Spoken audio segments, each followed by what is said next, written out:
Pastor John, in the last podcast, in episode 43, we talked about civil disobedience, and there you suggested that the Apostle Paul wrote the early verses of Romans 13 under the assumption that Caesar himself would read the letter. The statements are really strongly put by the Apostle Paul for obedience to government in those verses.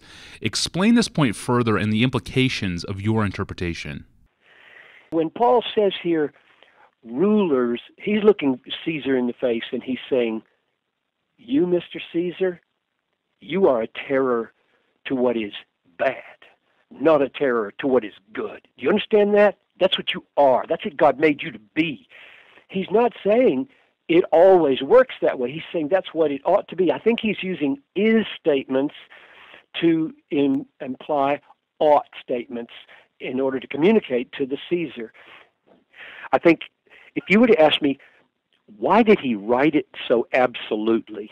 I mean, you've said, John, that he doesn't mean it absolutely. Why did he write it absolutely? My two answers are, number one, he knows, writing to Rome, this is going to be read by the authorities, and he wants to make sure the authorities hear his belief in them and deliver a subtle message to them, without not a waving of your finger in their face, but this is what you're to do. You're to reward the good and punish the bad. And the second reason, I think, is because we Christians are in much greater danger of hell by our own sinful pride and rebellion than we are by being abused by a government.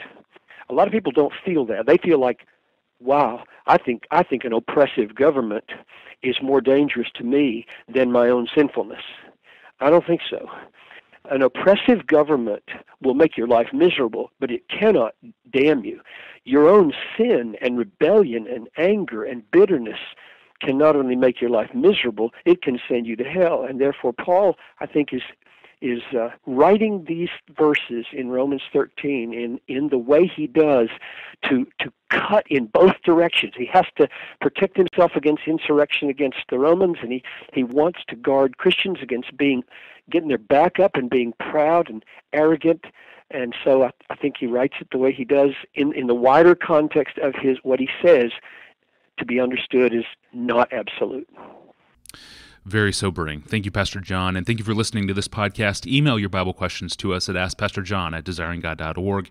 You can find thousands of other free resources online from John Piper at desiringgod.org. I'm your host, Tony Reinke. Thanks for listening.